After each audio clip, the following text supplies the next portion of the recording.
नमस्कार मित्रांनो, तर महाराष्ट्र नागरी सेवा राजपत्रित गट आणि गट प संयुक्त पूर्व परीक्षेची जाहिरात प्रसिद्ध करण्यात आलेली आहे. त्याबद्दल आपण आज सविस्तर माहिती बघणार आहोत आणि यामध्ये आपण जी महत्त्वाचे पॉइंट्स आहेत, म्हणजे वयोमर्यादा, पात्रता, शैक्षणिक अर्हता कोणकोणत्या आहेत, त्यानंतर कोणत्या पदासाठी किती जागा आहेत, हे आपण सविस्तर या व्हिडिओमध्ये बघणार आहोत. तर आपण बघू शकता की जाहिरात प्रसिद्ध करण्यात आलेली आहे आणि यामध्ये आपण बघू शकता की दिनांक रविवार दिनांक 31 मे 2026 रोजी ही परीक्षा घेण्यात येणार आहे. त्यानंतर आपण जागा बघू शकता. यामध्ये आता 2 आहे, राज्यसेवा आहे आणि महाराष्ट्र पशुवैद्यकीय सेवा आहे. तर राज्यसेवा सामान्य प्रशासन विभाग यासाठी गट अ, गट ब संवर्गाच्या 2 पदासाठी जागा आहेत. यामध्ये बघू शकता आपण राज्यसेवेसाठी 79 पदे आहेत आणि महाराष्ट्र पशुवैद्यकीय सेवा यासाठी आपल्याला 8 पदे आहेत. एकूण 87 पदाची ही जाहिरात प्रसिद्ध करण्यात आलेली आहे.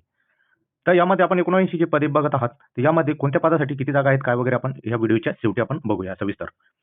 त्यानंतर आपण बघू शकता की अर्ज दिनांक अर्ज आपण दिनांक 31 डिसेंबर 2025 14:00 वाजेपासून सुरू होणार आहे. त्यानंतर दिनांक 20 जानेवारी 2026 23:59 वाजेपर्यंत सुरू असणार आहे. त्यानंतर ऑनलाईन शुल्क भरण्याचा दिनांक आहे 20 जानेवारी 2026.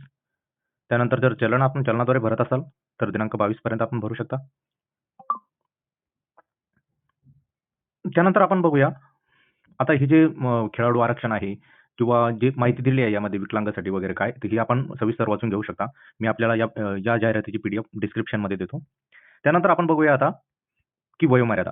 आता वयोमर्यादा काय असणार आहे, तर यामध्ये आपण बघू शकता वयोमर्यादा नंबर 1 आहे उद्योग अधिकारी म्हणजे तांत्रिक गट ब आणि पशुवैद्यकीय अधिकारी गट ब वगळता इतर सर्व संवर्गासाठी 1 एप्रिल 2026 पर्यंत वयोमर्यादा गणण्यात येणार आहे. त्यानंतर उद्योग अधिकारी तांत्रिक गट ब आणि पशुवैद्यकीय अधिकारी गट ब यांचा जो गणण्याचा दिनांक आहे तो आहे 20 जानेवारी 2026 आणि सद्यस्थितीमध्ये उपजिल्हाधिकारी गट संवर्गातील शासनाकडून मागणी पत्र प्राप्त झालेली नाही. जर कधी मागणी पत्र प्राप्त झाले तर त्याचा जो वयोमर्यादा गणण्याचा दिनांक असणार आहे तो आहे 1 एप्रिल 2026 असा राहील. आता वयोमर्यादा आपण इथे बघू शकता की किमान म्हणजे कमीत कमी आपल्याला 18 वर्ष किंवा 19 वर्ष आपल्याला कंप्लीट होणे आवश्यक आहे. त्यानंतर खुला वर्गासाठी 38 वर्ष आहे. मागासवर्गीय आर्थिक दुर्बल घटक अनाथ यांच्यासाठी 43 वर्ष आहे. अराखीव खुला म्हणजे प्रावीण्य प्राप्त खेळाडूसाठी 43 वर्ष आहे. माजी सैनिक, आणीबाणी व अल्पसेवा राजदिष्ट अधिकारी अराखीव आणि मागासवर्गीय दोन्हीसाठी पण 43 वर्ष वय आहे आणि दिव्यांग जर उमेदवार असेल तर त्यांच्यासाठी विशेष सवलत देण्यात आली आहे 45 वर्षी अशी आपली वयोमर्यादा असणार आहे.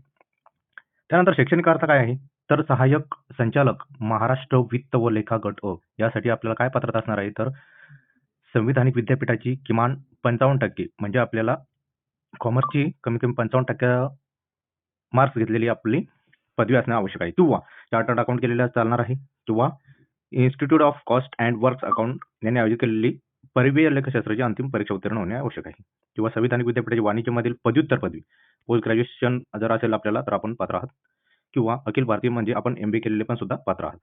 त्यानंतर दुसरा आहे उद्योग अधिकारी तांत्रिक गट ब यासाठी आपल्याला सिव्हिल इंजिनिअरिंग कंप्लीट होणं आवश्यक आहे किंवा विज्ञान शाखेतील पदवी म्हणजे आपण विज्ञान शाखेमध्ये ग्रॅज्युएट होणे आवश्यक आहे. तर अशी अर्हता आहे सहाय्यक संचालक वित्त व लेखा सेवा गट अ आणि उद्योग अधिकारी यासाठी. त्यानंतर आता आपण बघू शकता की परीक्षेचे टप्पे कसे असणार आहे. आता यामध्ये आहे राज्यसेवा परीक्षा आणि महाराष्ट्र पशुवैद्यकीय सेवा परीक्षा. आता यामध्ये संयुक्त पूर्व परीक्षा व स्वतंत्र मुख्य परीक्षा म्हणजे या दोन्हीसाठी पूर्व परीक्षा ही एकच असणार आहे. पूर्व परीक्षा एकच असणार परंतु मुख्य जी परीक्षा आहे ती वेगवेगळी असणार आहे. आता पूर्व परीक्षा किती मार्काची असणार आहे, तर 400 गुणांची असणार आहे. या दोन्हीसाठी एकच पूर्व परीक्षा होणार आहे. परंतु जे विद्यार्थी पूर्व परीक्षा पास होतील आणि मेन्स एक्झामला जातील तर मुख्य परीक्षेचा पॅटर्न असा आहे. राज्यसेवासाठी आपल्याला गुण आहे 1750 गुण आहेत आणि मुलाखतीचे गुण आहेत 275 गुण आहेत. आणि महाराष्ट्र पशुवैद्यकीय सेवा परीक्षा मुख्य परीक्षेसाठी 400 गुणाची मुख्य परीक्षा आहे आणि 50 मार्काचा इंटरव्ह्यू आहे. अशा पद्धतीने गुण पद्धती देण्यात आलेली आहे.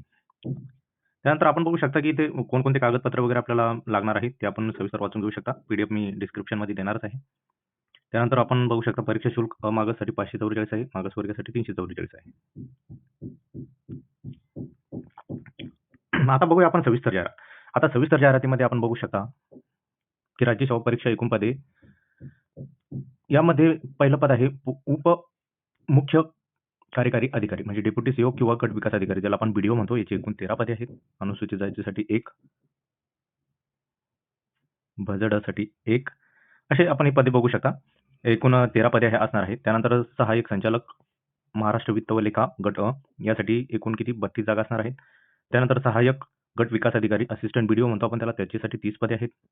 त्यानंतर उद्योग निरीक्षक आहे यासाठी आपल्याला 4 पदे आहेत आणि आपण महाराष्ट्र पशुवैद्यकीय सेवा परीक्षा महसूल व वन विभाग येते, महसूल व वन विभाग अंडर येते. यासाठी आपल्याला किती एकूण 8 जागा आहेत. अशा एकूण आपल्या 87 जागासाठी आपल्याला जाहिरात ही प्रसिद्ध करण्यात आलेली आहे. तर मित्रांनो, चांगल्या तयारीला लागा. सगळ्यांना माझ्याकडून बेस्ट ऑफ लक. भेटूया पुढील व्हिडिओमध्ये. धन्यवाद.